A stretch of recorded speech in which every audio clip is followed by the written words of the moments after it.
Last Wednesday, a trade deal between the Tennessee Titans and the Kansas City Chiefs took place, as the trade involved star wide receiver DeAndre Hopkins, as he was sent to the Kansas City Chiefs, and in return, the Tennessee Titans acquired a 5th up to 4th round draft pick. This trade was made up due to the large amounts of injury within the Kansas City Chiefs locker room, as earlier in the season, star wide receivers Hollywood Brown and Rashee Rice got injured and were lost, as well as star running backs Isaiah Pacheco and Clyde Edwards-Helaire were lost due to injury. So, do the Kansas City Chiefs have a better chance at three-peating with this addition of DeAndre Hopkins? Well, I would say yes. And I know a lot of people out there, fans and analysts, will say he's 32. He's over the hill. What good is he going to do for the Kansas City Chiefs? Well, he's going to do a lot. He's going to do a lot because y'all got to think about this. Okay? Put this into perspective. Last season, when the Chiefs won the Super Bowl, that very year, they were dead last in catch percentage. Okay? The Chiefs led the league in dropped passes. They were dead last. 6.8% of their passes that were attempted were dropped. They couldn't catch the ball. 6.8%? That's horrible. That's horrible. You're the best quarterback and player in all of football, and those receivers couldn't catch the damn ball. 6.8% of their 6.8% of the passes attempted were dropped. Seriously? That's absurd. So any addition of any star receiver at this point in a team in which is in need is going to give you a better shot at winning the Super Bowl. And if you already have the best coach in all of football, in Andy Reid, you already have the best tight end in all of football in Travis Kelce, you already have the best player and quarterback in all of football in Patrick Mahomes, I think it's very safe to say that an addition of a star receiver, no matter if they're 32 or 26, is a huge improvement. It does a lot for this team. More than you could probably realize. Because like I just got done saying in the opener, the Kansas City Chiefs have lost plenty of offensive weapons to start the season. Before the regular season even started, wide receiver Hollywood Brown, he went down. He's injured. They're saying he's not going to come back till the playoffs if they make the playoffs. They're going to make the playoffs. But they're saying he's done for the regular season. And potentially can make it for the playoffs. So for the whole regular season, they have to go out, they have to perform and go without one of their star wide receivers. Then a few games in, they play the Chargers, and Mahomes bumps into Rashee Rice after a thrown pick, and then there goes his knee. They still have Juju Smith-Schuster, but that's not really, he can't really be a number one option. Then for running backs, they lost Isaiah Pacheco, and they haven't really had Clyde Edwards-Helaire, so, they don't really have much of a run game anymore.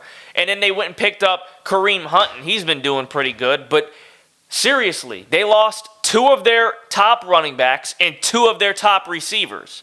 And Rashee Rice was just getting into a rhythm of being the number 1 receiver. And Hollywood Brown had no chance at being a number 1 or number 2 receiver because he couldn't play to start the season. And he still is out for the remainder of the regular season. So they're down on their wide receivers and running backs. They needed to get somebody. And they went and picked up DeAndre Hopkins. It's a smart move. It makes sense because DeAndre Hopkins can catch the football. And what they lacked last year was catchable, receivers that could catch the ball. And DeAndre Hopkins can do that. He can do that. DeAndre Hopkins is ranked 4th among receivers with the fewest drop pass percentage since 2013. This list goes in order of Larry Fitzgerald at number 1, in which he drops 0.9% of passes that go his way. Michael Thomas drops 1.4%. Terry McLaurin drops 1.4%. And then DeAndre Hopkins comes in 4th since 2013 with 1.6% of passes that go his way, he drops. That's barely any. He's in the top 4 for least amount of drop percentage. He drops the ball very little. So let me get this straight. They couldn't catch the football last year. And they acquire a receiver, a star receiver, that doesn't ever really drop the ball. And they have critics out there saying that this is a stupid pickup. I get, like people were saying, he's out, he's not in his prime, right? And he is over the hill. But let's just look at his stats to start this season, right? So for the 2024 season, he has 15 receptions, which is tied for 118th in the league. Yards, 173 yards, which is 110th.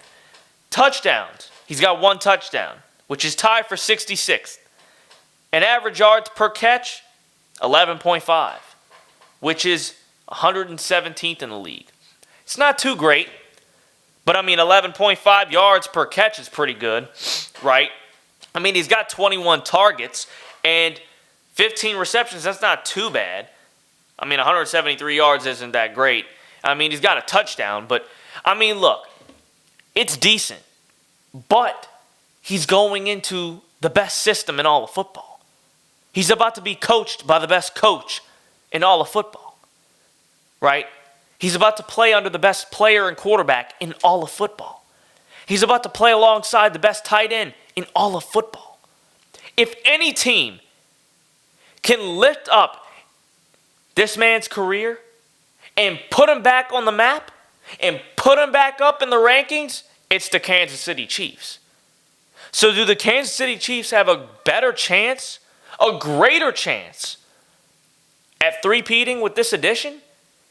If they use him right, and if they can develop him back to what he was like, elevate his level of play, the level of play in which he used to perform at, if they can get him somewhat to that level, they can definitely three-peat. Thanks for watching, sports fans. Make sure you go like, turn on post notifications on as always, and comment. Let me know what you think about this video, and if you want to see more greatness and more amazing takes from me, Daniel Sauls, make sure you go subscribe to my channel, because I'll be back with more videos on this show very soon. But if you missed the action here on YouTube, make sure you go down in the description, check out the links to my socials, in which you'll see highlights and clips from the show on other social media platforms of mine, such as X, Instagram, and TikTok. Peace out, y'all.